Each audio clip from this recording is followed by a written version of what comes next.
Passamos a apresentar os 4 Evangelhos, Revelação da Revelação, Jean Baptiste Rustin. Narração, Paulo de Moraes.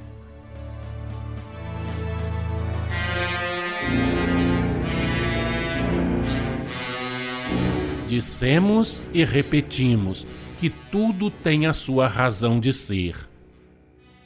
Mateus e Marcos, orientados pelas impressões de Pedro, adotaram a versão que atribuía a Jesus estas palavras: Eli, Eli, lama sabachthani, ou seja, meu Deus, por que me abandonaste? Dentro do quadro que lhes fora mediunicamente traçado, Jesus tinha que parecer aos homens, sob o véu da letra, um ser excepcional, misterioso, impossível de definir-se, participando ao mesmo tempo da natureza humana e da divindade. Um homem revestido da roupagem material, um profeta concebido no seio de Maria Virgem por obra do Espírito Santo, o Filho de Deus, o Santo de Deus, o irmão de seus discípulos, o Rei dos Judeus, gozando da onipotência no céu e sobre a terra. Mateus e Marcos, conquanto mantidos em estado de sobrecitação mediúnica, ficaram entregues a si mesmos porque era preciso deixar à opinião um ponto pelo qual fosse ela reconduzida ao princípio material, ainda que relativo, de Jesus. Aquela frase constituiu para os homens durante largo tempo uma prova irrecusável de que Jesus sofrera materialmente e, de certo modo, fraqueara sob o guante da dor, o que desculpava as fraquezas humanas em face da prova. A versão falsa que Mateus e Marcos reproduziram sob o influxo pessoal da natureza que lhes era própria, isentos da influência mediúnica, foi também um meio de contrabalançar a crença na divindade do Cristo e nas controvérsias a que essa divindade daria lugar, controvérsias necessárias a preparar as inteligências para receberem a revelação atual, que, despojando da letra o Espírito, vos faz conhecer, em espírito e em verdade, quem é o Filho.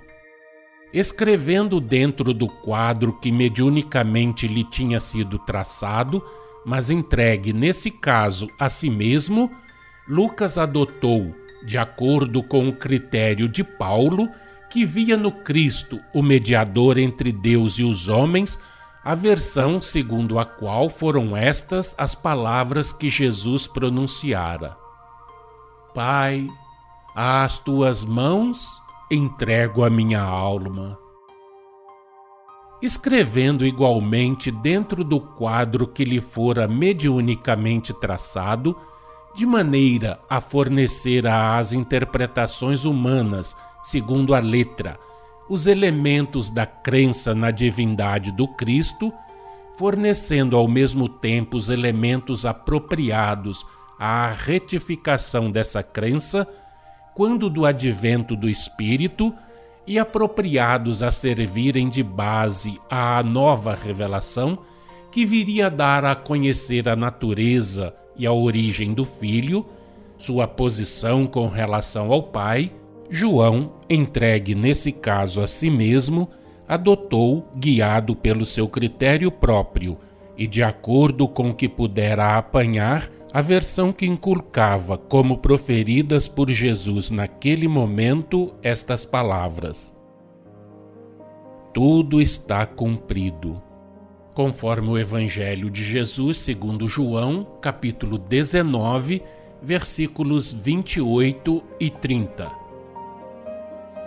As versões que Lucas e João adotaram exprimiam, em termos diferentes, o mesmo pensamento que as palavras textualmente proferidas pelo Mestre expressavam.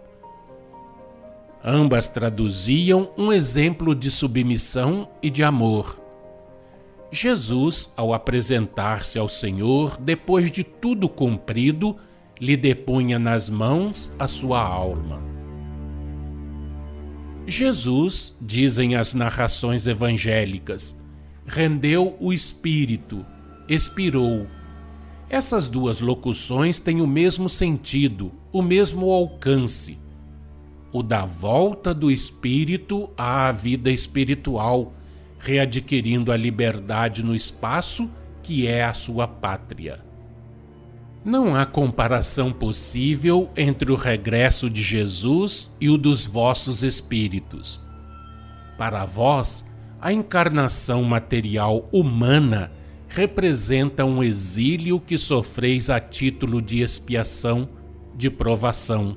A vida vos é arrebatada, tirada. Quando a tendes deixado, não a podeis retomar. Só por meio da reencarnação podeis ter uma nova existência. Sejam quais forem os esforços que façais durante a vida terrena, a vossa natureza humana sempre vos arrasta a algum desfalecimento, quando não a faltas. De sorte que, ao regressardes à vida espiritual, sempre vos achais sujeitos a julgamento, a um arrependimento mais ou menos penoso, conforme o grau da culpabilidade.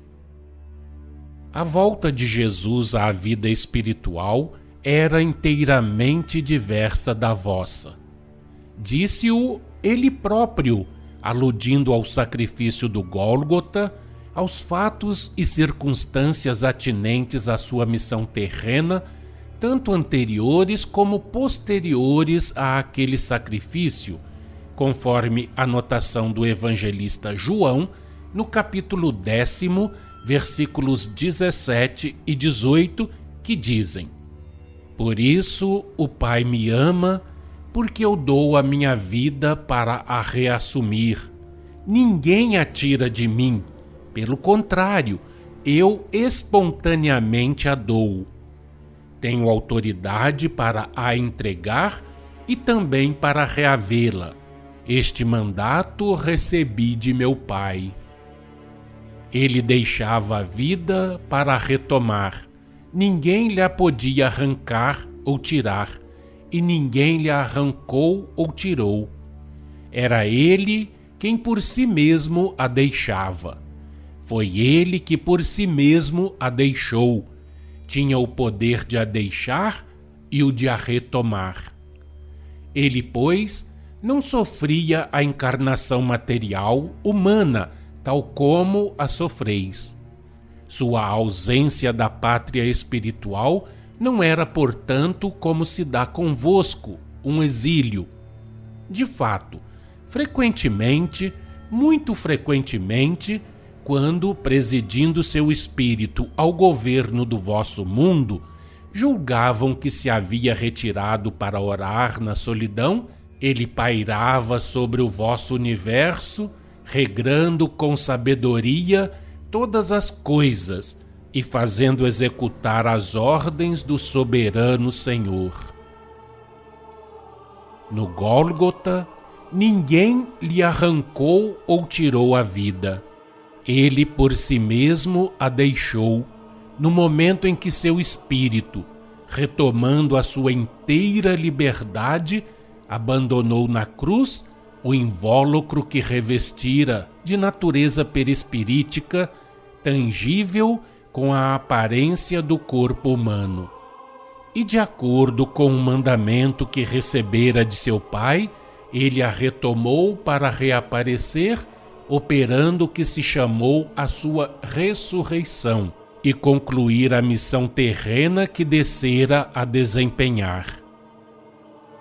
Deixou-a por si mesmo, definitivamente, quando terminada aquela missão, realizou o fenômeno conhecido pelo nome de ascensão, despindo-se em definitivo daquele invólucro, restituindo os elementos fluídicos que o compunham às regiões a que haviam sido tomados. Puro de toda falta, nenhuma expiação precisava sofrer, nada tinha que lamentar. Ele, o justo, voltava à pátria como juiz e não como acusado.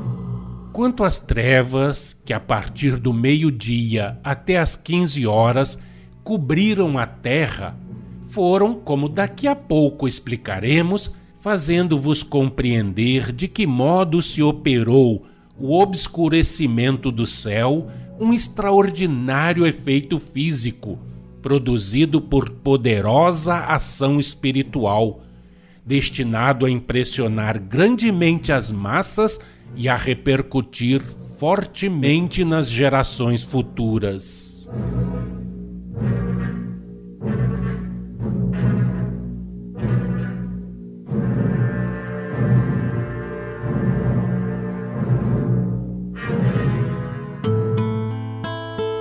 Acompanhe no próximo programa mais um trecho de Os Quatro Evangelhos, Revelação da Revelação, Jean Baptiste Rustin.